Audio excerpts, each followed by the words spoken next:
conductor repair in which we will use foil jumper material involves replacing a conductor that makes one or more bends. Foil jumper is pliable and can be bent or folded to form corners and bends as necessary. The third repair situation for using foil jumper material is where a conductor has simply been cut, where there is no gap or a very small gap of less than 1/16 of an inch. Adhesive-backed conductor material on frames is also available in different widths.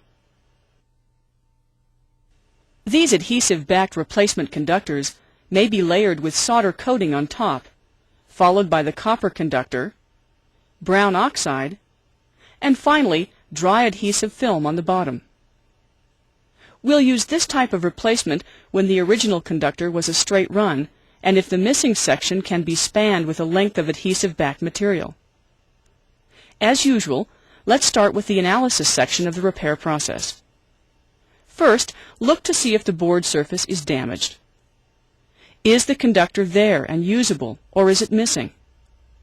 If it's still there, ask yourself how much of the original conductor can be used.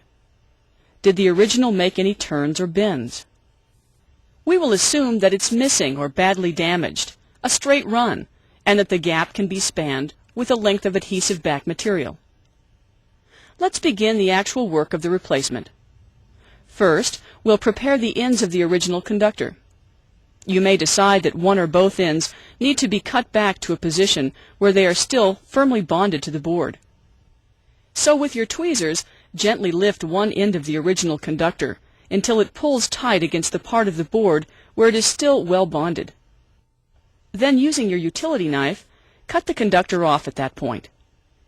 We'll repeat this process at the other end if necessary. Before we go any further, let's cover one very important rule in all conductor replacements. To make a proper electrical connection, the amount of the overlap for a lap solder joint can be no less than 2 times the width of the original conductor. Keep this overlap amount in mind as we continue with the process.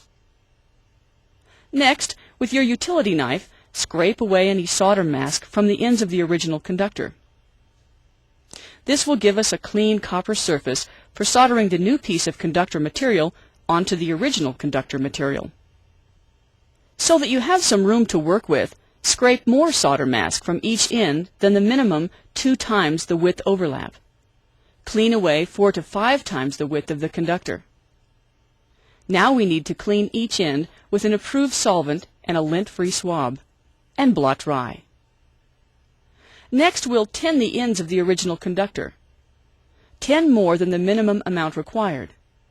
Tin an area equal to 4 or 5 times the width of the conductor. Once the tinning process has been accomplished, let's clean the area again. When you clean a conductor, clean with parallel strokes to the conductor, in the direction that the conductor runs. Let your strokes start on the conductor and end in the gap. Do not clean across the conductor or from the gap towards the end of the original. Cleaning across the conductor or towards the end can pull the conductor free again. Now we'll measure the length of the gap. Don't forget to add 2 to 3 times the width of the conductor on both ends for the overlaps. Select and prepare the replacement conductor material while it's still in the frame. Move the frame over the original conductor until you locate one that is the same size. Next, select a bonding iron tip by moving various tips over the replacement conductor until you find one that is the same width as the original. Then put the tip in the iron and let it come to the appropriate temperature. Now let's measure a piece of the replacement conductor and cut an amount that will cover the gap, plus the amount that must extend over the original for the lap solder joints. Now we'll scrape away the bonding film and oxide materials on the overlap portion at the ends of the replacement conductor. Take it down to good clean copper. It's a good idea to scrape back just a bit more than you will need for the overlap. We want to leave the bonding material in the middle of the replacement. We'll use that to bond the middle of the replacement conductor back down to the board. Next, cut the required amount of replacement out of the frame. Be precise and be sure to include the overlap at each end. Now we'll position the conductor. We must be sure that it is aligned properly. Use a piece of heat-resistant tape to move, align, and hold the replacement in place. Next, bond a portion of the middle section, then move down the run and bond the next section. Remember that the correct time for the complete bonding cycle is 30 seconds. Keep working one section at a time until the run is bonded along its entire length. Then very carefully remove the tape. Our next step is to make the lap solder joints. Put a small amount of flux on top of the tinned end of the original conductor. The solder used to tend the original conductor and used to tend the soldering iron tip is enough for the lap solder joint. You don't need to add any more. Simply place your pre-tinned soldering iron tip on the top of the overlapped replacement material and let the tinning solder reflow. Then remove your soldering iron in a smooth, uniform motion in the direction of the original conductor. Repeat this lap solder joint procedure on the other end of our run. When they're finished, you may need to carefully remove excessive bonding adhesive. Now clean both new lap solder joints and blot dry with an ESD-safe, lint-free dry wipe. Now let's evaluate the repair. Check the alignment and the spacing. Then make sure the replacement is well bonded along its entire run. Next, conduct an electrical continuity test across the repaired area to see that the replacement circuitry is functional.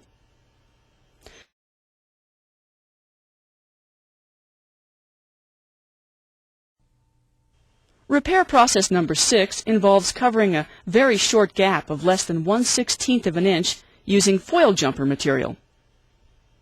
In fact, all the conductor replacement repairs we will cover from this point on will utilize non-adhesive backed foil jumper material. During your analysis, you will have already determined that the conductor has simply been cut or there is a very short gap. Check for board damage. Check to see that both ends of the original conductor are well bonded to the board. You may need to cut the original conductor back to a new position where the ends are still solidly bonded to the board. As long as this new gap is no more than 1/16 of an inch, you can proceed with this type of foil jumper repair. If it's longer than 1/16 of an inch, use adhesive backed material. Let's begin with the actual work of this procedure. On either side of the cut or short gap, scrape off any coating or solder mask material remaining on the ends of the original conductor. Because the length of this repair is so short, if you have the room, clean back more than the 2 widths minimum on each end of the original conductor. In all, clean away about 1/8 to 3/16 of an inch. Now clean the area thoroughly. Then apply your flux and tin the entire length of the exposed copper on each end of the original conductor. You will want to be working with lengths of foil jumper that you can hold. This is the reason for tinning more of the original circuit. Now clean the repair area again. Next, select foil jumper conductor material that is the same width as the original conductor. Now cut the replacement from the foil jumper stock. Again, cut off plenty, but no more than the amount of the original circuit you have tinned. Next, we'll add flux to the tinned original conductor and position the replacement across the gap. Then, using a pre-tinned soldering iron and a wooden probe, solder the replacement conductor to the original circuitry. Clean the area of any flux residue and blot dry. Because your next step is to overbond the entire repair, conduct your electrical test now before you cover the area with epoxy. After the test, overbond the entire repair and cure according to the epoxy manufacturer's specifications. The epoxy overbond acts as solder mask in and of itself and can be tinted with coloring to match the board if cosmetic appearance is a customer concern. Now, evaluate your work. Since you have already conducted your electrical test, simply check your overbond.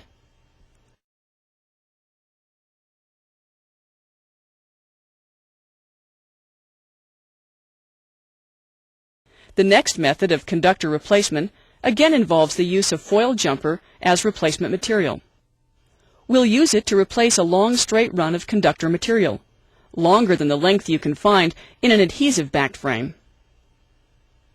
The first part of the process is evaluation of the damage. First, we will assume you have decided to replace the conductor. Then, check for board damage and repair it if necessary. Now you're ready to begin the actual work. Trim any remaining damaged section of the conductor back to a point where it is still bonded to the board surface. Next, we'll scrape solder mask from the ends of the remaining circuit. Some boards don't have solder mask, and this step is unnecessary. Now we'll clean the area. Tin the ends of the original conductor. Then let's clean those areas again with the appropriate cleaning agent for the flux used in the tinning operation. Next, select the appropriate copper foil jumper material. Now measure the length of the replacement material by measuring the length of the gap in the original conductor. Remember to include the overlaps on each end of the gap for the lap solder joints. Then cut the jumper to length, including the overlap. Now you can position the replacement in the gap and lap solder one end of the replacement foil jumper to an end of the original conductor material. This gives you an anchoring point so that you can very gently pull the foil jumper taut to make sure that it's properly aligned. Be sure that you lay the replacement jumper down in the same track or path of the original conductor. Tape the replacement near the second lap solder joint, and create the solder joint at the other end of the run. Now carefully remove the tape and clean both new lap solder joints. For this particular cleaning, be very careful that you clean in the direction of the conductor run. You don't want to snag and stretch or break the foil jumper replacement material before it has been bonded into place. Remember to check the repair with your continuity tester before you overbond the repair. The next step is to overbond the entire repaired area from one lap joint to the other. If you wish, you can use a wooden stick to hold the conductor in place while you spread the epoxy. Cure the epoxy as per instructions. Now let's evaluate our work. Check to see that the alignment of the conductor is correct. Also check the overbond to make sure that it's holding the conductor securely in place.